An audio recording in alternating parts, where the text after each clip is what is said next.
Bonjour chers élèves. Aujourd'hui notre cours est porté sur les équations faisant intervenir la fonction logarithme népérien.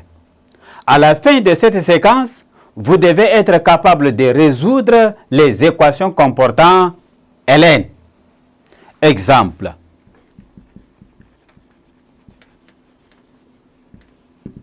Exemple. Soit à résoudre dans R les équations suivantes. Nous avons l'équation E1 ln de moins 2x plus 3 est égal à ln de x plus 4. Tout premièrement, donnons d'abord la contrainte sur les inconnus. Contrainte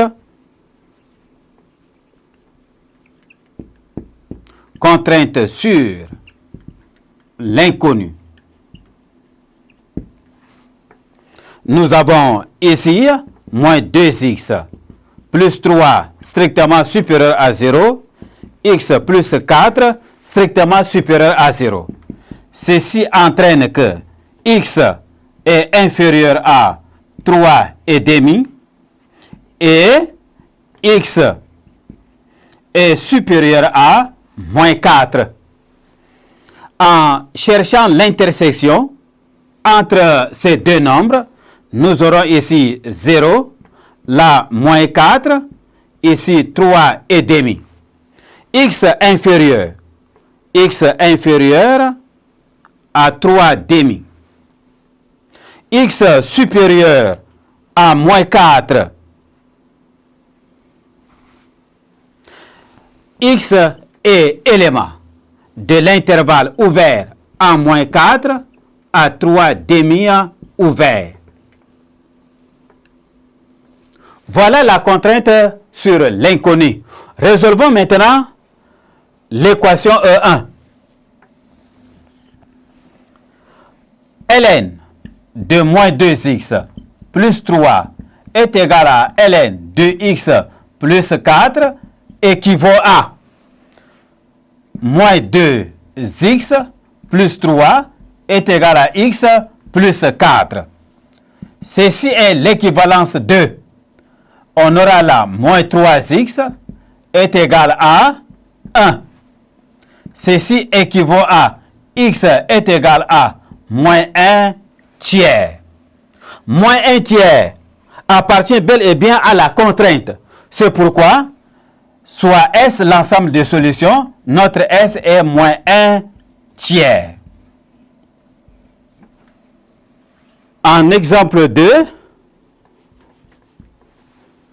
nous avons ln de x, le tout au carré, moins 6 ln de x, plus 5 est égal à 0.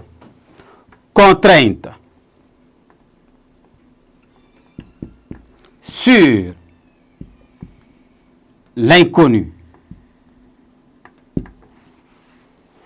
X doit être supérieur à 0. Cela équivaut à x est élément de l'intervalle ouvert en 0 à plus infini, dont x appartient à cet intervalle-là. Nous allons poser. Posons.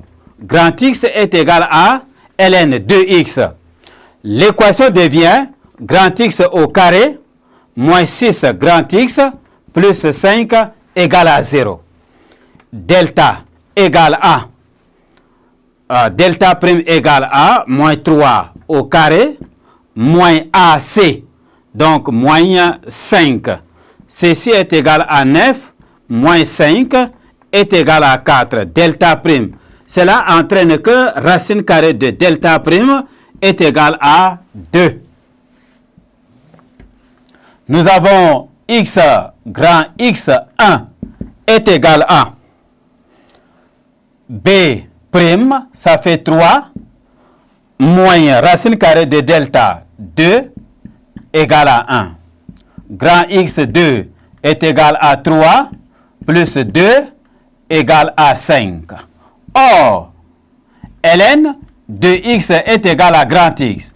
Cela équivaut à ln de x est égal à grand X1. Ceci équivaut à ln de x est égal à 1. Ceci signifie ln de x est égal à ln de e. Ceci équivaut à x est égal à e. Ln de x est égal à grand X équivaut à ln de x est égal à grand X2. Ceci équivaut à ln de x est égal à 5. Ceci signifie que ln de x est égal à ln de e exposant 5. Ceci équivaut à x est égal à e exposant 5. Soit est l'ensemble de solutions. Nous trouvons que e et e exposant 5 sont les éléments de l'intervalle 0 à plus infini. C'est pourquoi S a pour solution E exposant 5. Merci chers élèves de m'avoir prêté attention. Je crois que vous avez compris comment on résout une équation comportant ln. Au revoir et à la séquence prochaine.